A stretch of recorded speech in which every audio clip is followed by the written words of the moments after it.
Yeah, let's start. 21 years ago, 3 independent innovations happened, and I've been listening a little bit about the presentations earlier here, and for me, I'm not an engineer, and actually fine art from the beginning, but it is about the machinery. And my favorite quote is the Marshall McLuhan quote from the early 1960s, and he said then that we become what we behold. First we shape the tools, then the tools shape us. And I think that is very much what I'm going to talk about. And these 3 inventions then, 21 years ago, we had the first GSM call. And today there is almost, I think it's 6.2 billion subscriptions. But 21 years ago, we also saw Linus Torvald, was a young Finnish student at that time, released Linux, the first version of Linux. And I don't think that is about the operation system itself. It's more about how you can do things open sourced and how you can do things collaborative. And 21 years ago, we also saw the first version of World Wide Web. And I guess that's very much what you've been talking about in this room these days. And these 3 inventions has shaped us. Why is it missing some text there? See? There should be some text there. Anyway, as I said, today we are 2 billion internet users. There is a coverage of 80% of the world's population in terms of connectivity and the GSM networks and so on. So we see 6.2 billion subscriptions, and almost 4.5 billion people are connected. We upload something like 8 years of video content every day only to the site YouTube. And in the US, they're selling more e-books than physical books. And we send 200,000 SMSs per second. So all these, impressive figures represents a little bit how technology has shaped our human behaviors. And as you saw, I have my daughter with me. Follow me here to Santander. And this is August and Astrid. And she is 5 years old, and August is 3 years old. And obviously, with the technology available today, you can start using a tablet computer as early as, I would say, 1.5 years. I mean, probably you can touch it even earlier. But I mean, to grasp the idea and to understand the application and the services that are on the tablet computer. So they are 8 years old together, but they already have 6 years of internet experience already. And she's using the iPad right now at the moment. A little bit frustrated because it doesn't have a 3G coverage. I mean, I don't have the version with 3G, and I probably wouldn't have it on anyway. I guess there might be free Wi-Fi here, but I haven't connected. But she really can't understand why some of the services doesn't work when we are in Spain. I mean, putting on some pressure on roaming fees and always ubiquitous connectivity and so on. But as I said, they already have 6 years of internet experience, and it's something that are around them. And it's not only about consuming. I think she's playing a game right now at the moment, but it's not only about consuming games or kind of children's TV programs and so on. They also producing things, and I think that is a shift, I would say, in terms of that we're all starting to produce much more than we consume. I would say we probably consume more, but we're becoming producers as well. And this is one of the first drawings. I think Astrid did this when she was 3 years old. And it's a self-portrait of her having the chicken pox, I think it's called in English. I mean, the dots on the face. And obviously we sent it. She doesn't have her own Facebook account yet. I guess I have to wait a little bit with the social networking sites. She can't read and write properly. But we posted it on my Facebook account, and obviously it was generating some traffic, friends, families and so on, relatives comments and likes. So I would say they're also starting to produce, and as soon as they can read and write a little bit more, they will be part of the social networking sites and so on. I would say from 7, 8, 10 years old, they will be there. And obviously, I mean, we were talking about these 3 inventions 21 years ago. I mean, I think many in the room of you here doesn't really remember how life was before connectivity, how life was before internet and mobile telephony. I mean, how did you do work at all? And obviously, as we say up there, digital natives, of course, that is one important force because there is lots of people out there in the world today that doesn't remember the world before this. And Astrid is still very young, but there is a generation that now is on the universities and on their way out in work life with changed behavior. Obviously, they're very used to be connected 24/7. They used to be mobile.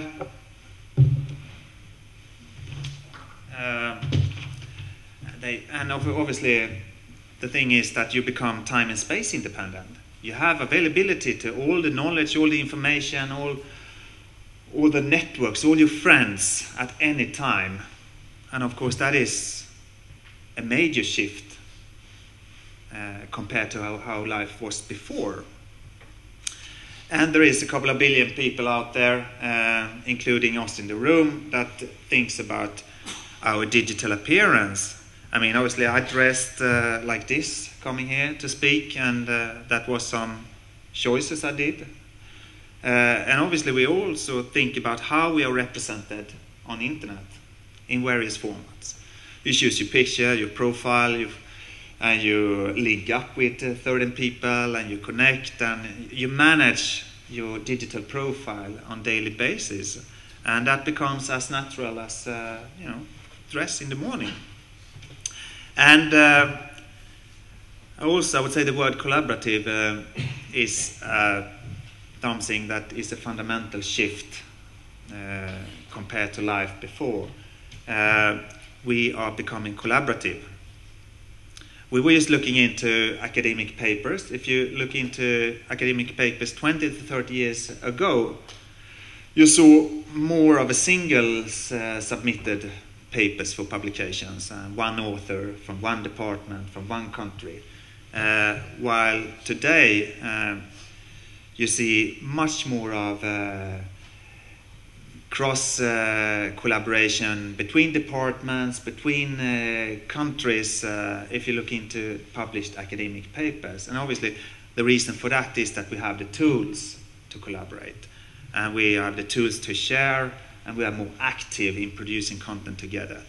And I think this project is probably a very good example of how you can collaborate cross nations, cross companies, and so on.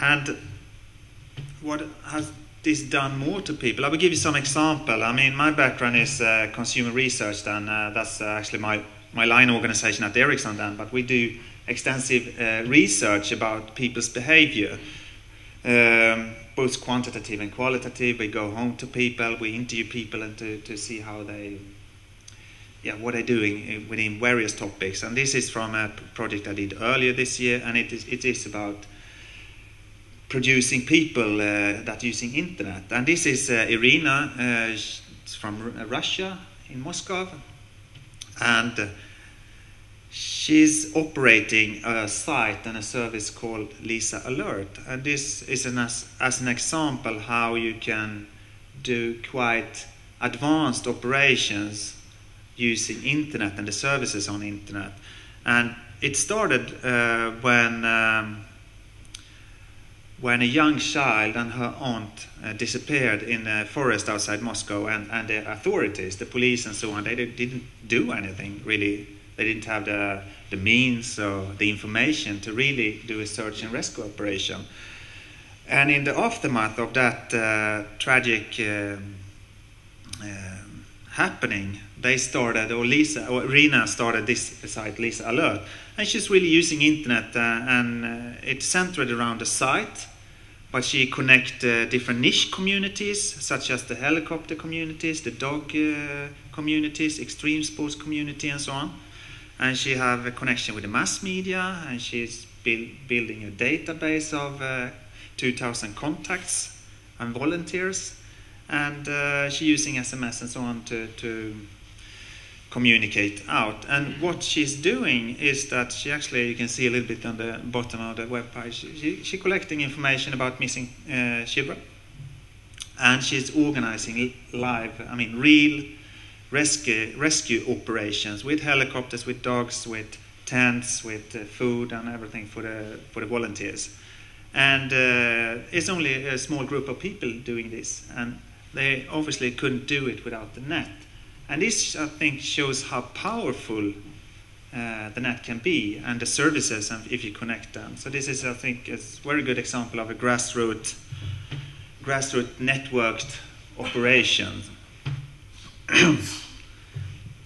Another example, a little bit similar than, it's another Russian example than we went to Moscow, New York, and Stockholm in this particular project. But this is also an interesting service and project, I think. It's from a guy called Alexei, and he started a service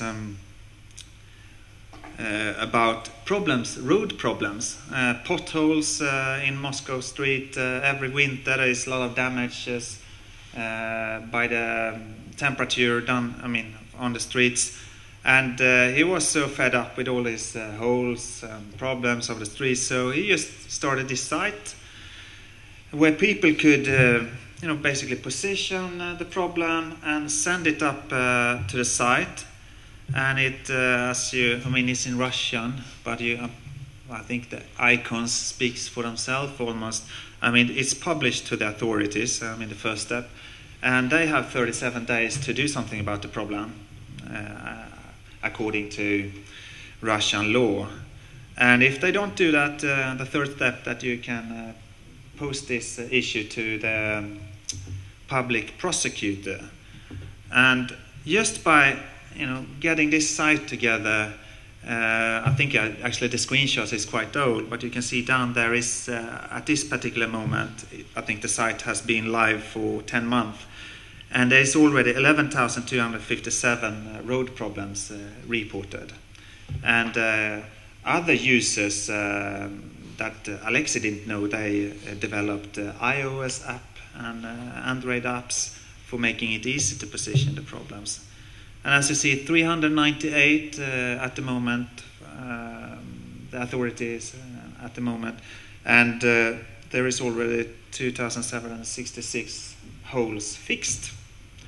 And this just by a single person as well. So I would say one thing that internet and connectivity has done to people is that they have become empowered. We have much more tools today. We have much more power as a single individual to act and to do things. And I think that is very important. So we are less of an end point of a value chain. We have more information and we have more power as single individuals using the net. And these were two Russian examples of that. But obviously then, it's not about only about that we as individuals are changing our behavior. It's also about that, I was talking about digital natives as Astrid, but she has not started to work yet. But I think the one that in the audience that are students that soon will start work, you will have some demands on your employer. You will go out there looking for jobs, but you will also demand that you have, using the latest technology, that you can have the freedom to use the net for your work tasks and so on. So you are very one of the driving forces in the changing business to changing the way businesses are doing the business. And the other one is, of course, that businesses are seeking for efficiency, to using the net to do things differently. Of course, to provide employees with efficient tools. And we did a project about mobile broadband last year in a work context. And people that had either a laptop, tablet, or smartphone in work, they felt that they were much more efficient. And I think 62% of the people we interviewed, about 2,000 users, also said that with the connectivity, I can handle work tasks that I couldn't do earlier. So they're feeling empowered also by the connectivity in the work context. And then, of course, once again, we're mobile, and not only as users, but also we see that industries are mobilizing business processes. They're trying to use the net to enhance their proposition and also to enhance the proposition reach with the net. And we see new value networks emerging. Before working for Ericsson, I was actually studying, but while studying I was working for the music industry as well. It was like in the early mid-90s. Internet was taking off, and the music industry didn't do anything. Obviously they saw internet coming and they saw mobile telephony coming, but that was not part of their business. They didn't see connectivity, the network, or digitalization as something for their business, because they were distributing plastic CDs. And then I would say early 2002 or something like that, Apple launched iTunes, because they saw that with digitalizations the music experience could be something different. And they come out with the iPod at the same time, so they have the ecosystem, digital music and a player. But still the music industry didn't do anything. So a small computer manufacturer, as Apple was at that time at least, was really disruptive for the music industry. And they become one of the most powerful players within the music industry. And now we also see then that other players like Spotify then are disruptive for Apple. So there's lots of dynamics in the business where, due to connectivity, digitalization and the network, so there's lots of demand, there's lots of things happening. And obviously industry is also thinking about machine-to-machine communication and how they can use connectivity to enhance the business process. I was involved in a project a couple of years ago about vending machines, and that was about an SMS payment function for the vending machines. And these vending machines that has that function using the network for payment, they're much more profitable than other vending machines. And that's just a quite simple solution. So we see that businesses are seeking a new value based on the network. And it is, in the first way I would say about connected devices, it's very much about consumer electronics. Of course we see tablets and phones and PCs and so on are connected, and TVs are getting connected. And that also means that there is new business opportunities in the connectivity. If the little icon up to the right, left, if that represents one of Sony's Blu-ray players, when the Blu-ray player gets connected, it also means that Sony has a direct channel to the user, to the end user, and they can provide films and other content that they also have, and the same with TVs and so on. So this is happening in the consumer electronics first, but then we also see that other things getting connected. I mean, it could be connected buses to optimize the route and timetables. It could be things in the home. Things like a washing machine or a refrigerator. I mean, we all have already 10, 15 years ago visions and prototypes, and actually they were selling internet refrigerators 10, 12 years ago. But I think at that time it was not matured, and I think the idea was a little bit wrong as well. Today, companies that produce these type of devices like washing machines and so on obviously have other services. They could add value. For example, I could get the warning message if there is something problem with the refrigerator or the washing machine. But they could also update the software, and the machine can be smart and perhaps purchase the electricity when it is the best price, and all this add-on functionality that enhance the proposition. And I think that's why it will take off this time. And in the third stage, so we had the consumer electronics, we have a lot of other devices like buses and so on, and then of course we have all the sensors that will not be visible for us as users. But that will be very important in terms of managing transport, for example, when we have connected containers, or when we have a lot of sensors in the cities. I think we will listen more about that tomorrow, actually. But it will be important to have this information in terms of managing cities and managing agricultural farming and so on. The sensors will become very important.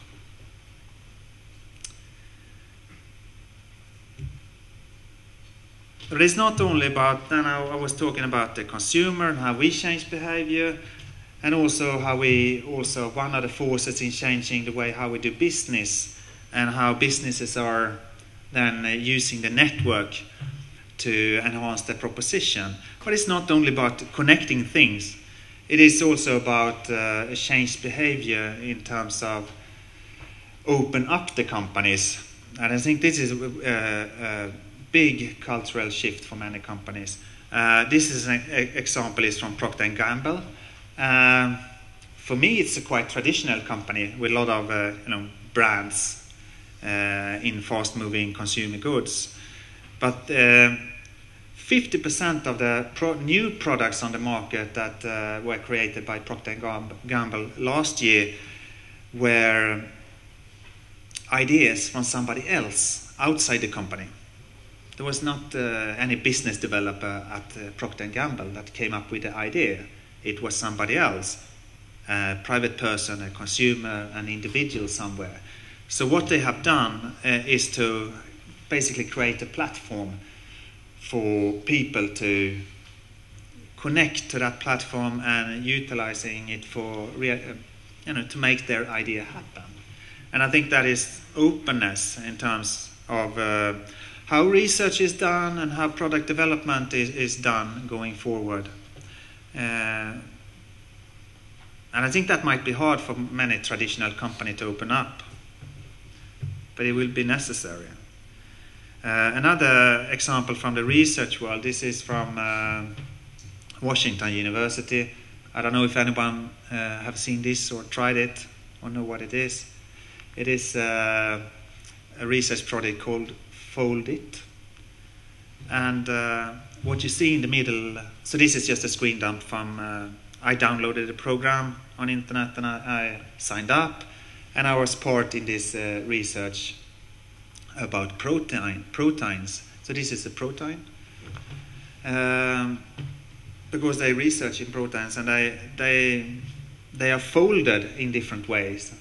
And instead of having a computer program or scientists only trying to see how proteins are folded, they open it up, and millions of volunteers can play it as a game. So this is actually a game as well. And while you're playing it, and actually I didn't know exactly what I was doing, because you're drag in these little proteins. but my result was submitted into the research program. So this is a way how you can open up, and actually anyone can participate in quite advanced research.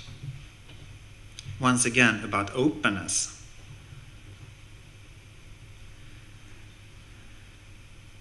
So let's continue. And it's not only about businesses. This is the third example is from Iceland, one of the oldest democracies in the world. And they have some huge economical problems, I think 2008, 2009. And I think they're still recovering. But in the last year, they were actually rewriting the constitution in Iceland. And they did it in a very modern way, I would say. Then they opened up and actually invited any Icelandic citizen to participate. I think they were using Google Docs for the actually constitution, and they were using Facebook and social media to have people commenting and editing and change and participate in shaping the new constitution. And it's also about openness and how you can use the net and the network to actually stay connected with the citizens in this case. So this is opening up. I think it's opening up tremendous possibilities for businesses, but also for authorities and governments. And as I said with the quote, first we shape the tools and then the tools shape us. And I think the circle is continuing. Once we have changed our behavior and get used to doing things in a certain way, I mean, that will be new demands on the technology, on the network itself, and so on. And I guess that is a little bit what you're talking about. Even if you were on a very technical level, you have the user out there. And what kind of requirements will people have on the network? Obviously, the coverage and more things connected, it will be more demands on embedded technologies, higher speed, and so on. So this will just continue putting on demands on technology. And to summarize this first part then, we're talking about the users, the individual, and the empowered individual. I think that is the key word. We becomes empowered. But also that businesses then using the network and digitalization to expand their business. And it also open up in terms of that you connect with people, ideas, and you can do open research and everything like that. And that we have technology that support this.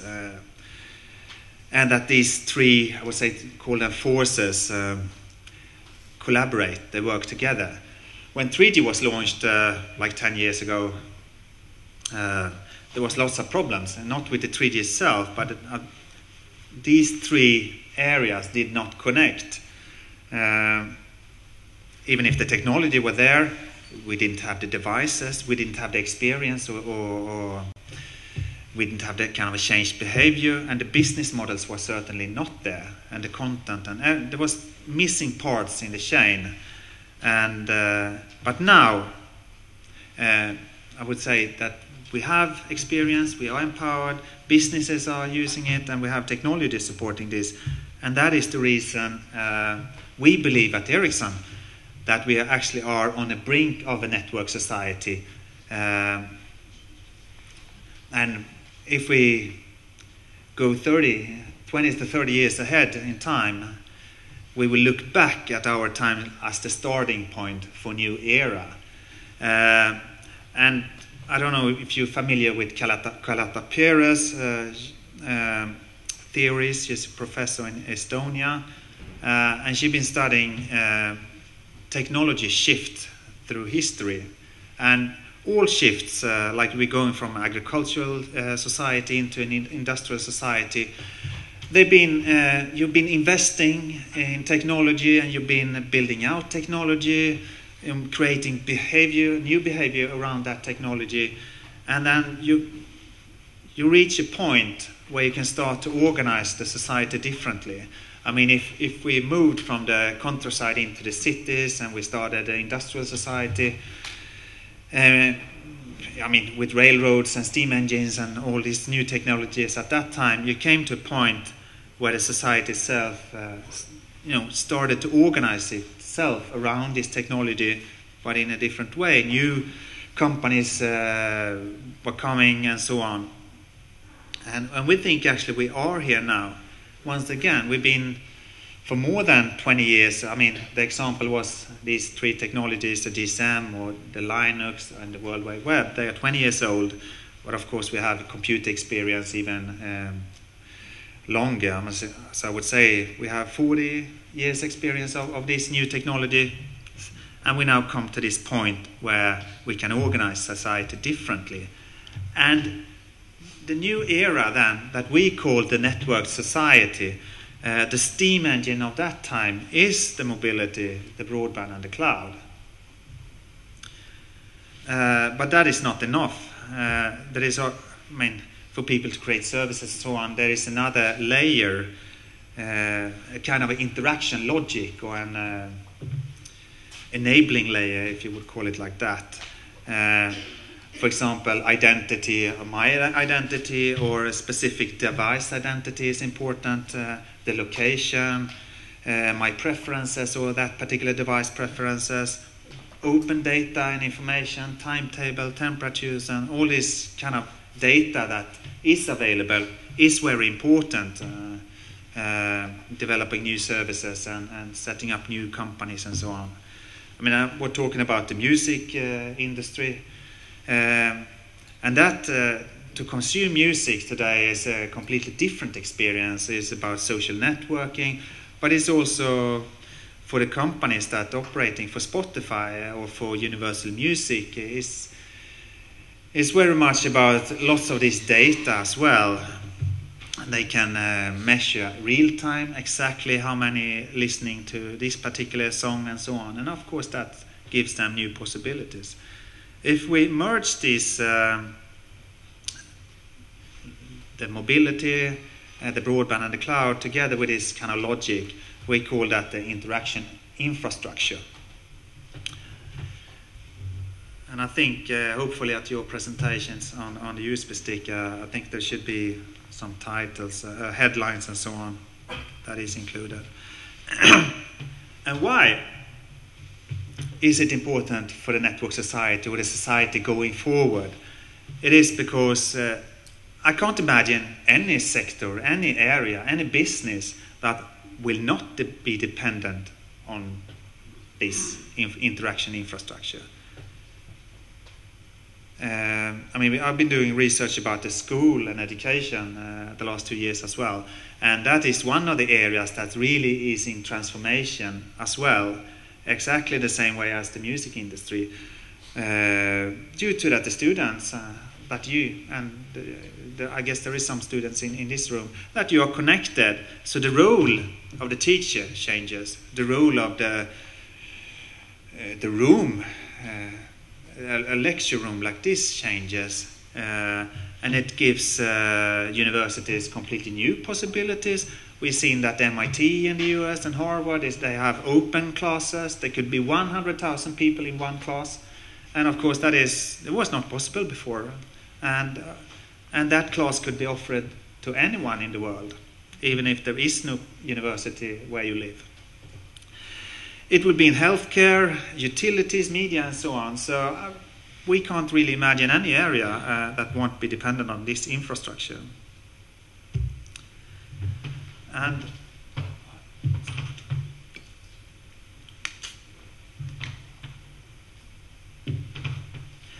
in exactly the same way as a lot of the cultural meaning of different words changed when we moved from the agricultural society into the industrial society, we will see new changes going into this networked society.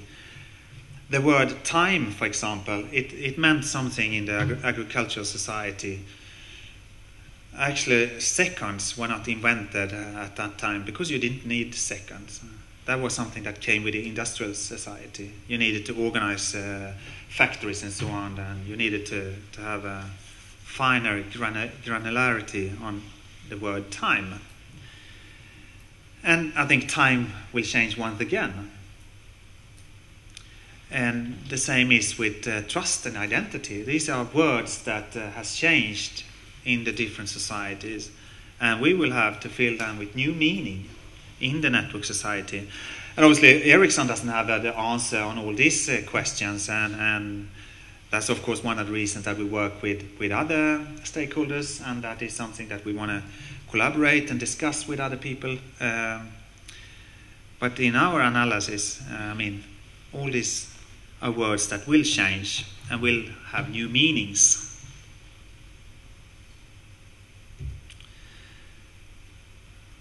I don't know why this doesn't render perfectly, but I think it is. There should be some text there. I think it is in your presentations as well. At least I hope so. I can remember this. It is about also the global challenges, because we have a lot of issues globally today. If we take the Western world, including Eastern China and so on, we have aging population. There will be less people working. There will be less tax money. This aging population, they will demand healthcare at the same time that you have to supply the young population with education and so on, but you will have less money. Actually global competition as well. So you should use ICT. At least we believe that you should use ICT as one of the key to solving this issue in providing healthcare and education and so on. But obviously there is a problem with scarce resources, water and other resources, about poetry, about urbanization. I think today about half of the world's population is living in big cities, and there is a lot of issues around big cities, such as pollution, transportation, and so on. And ICT will become key to solve this problem. So I think we have a huge possibility to addressing these issues using ICT going forward.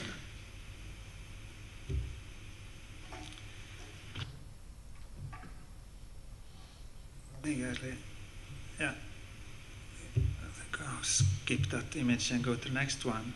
And just to continue that, these are just 3 example areas. We have, in terms of healthcare, obviously you will, that will transform as well. You will have sensors at home. You will perhaps be able to live a better life when you're connected to the healthcare system, and you can be more free as a patient, and perhaps then connect with your doctor with high-resolution video to get that sense of closeness and sense of personal experience with the doctor, but that the doctor can get in real-time measurement from your body with different sensors. That was just one example. The other example on the bottom left picture is that you could have connected medicine containers, and actually these containers could speak to each other to see if they're negative to each other, and that you should actually not combine these 2 medicines. So you can build a lot of smartness, a lot of, and at the same addressing this issue about that we want to actually have money to provide decent healthcare to the aging population. Or like the networked utilities is obviously once again about the electricity or using the resources. We need to visualize for the end user how they're using the resources, how they're using electricity and other resources, because that will change their behavior. What is happening if you are lowering or lowering the temperature 2 degrees? What's happening on my bill, my cost? What is happening with the environment. If we can visualize that, I think we will see tremendous change, small changes, but many changes. And I think that is one key word as well in terms of networking. If many people lowering the temperature 2 degrees on a global level, that will give a huge output. Whereas the bottom picture, you can see exactly then how you're consuming electricity in your home.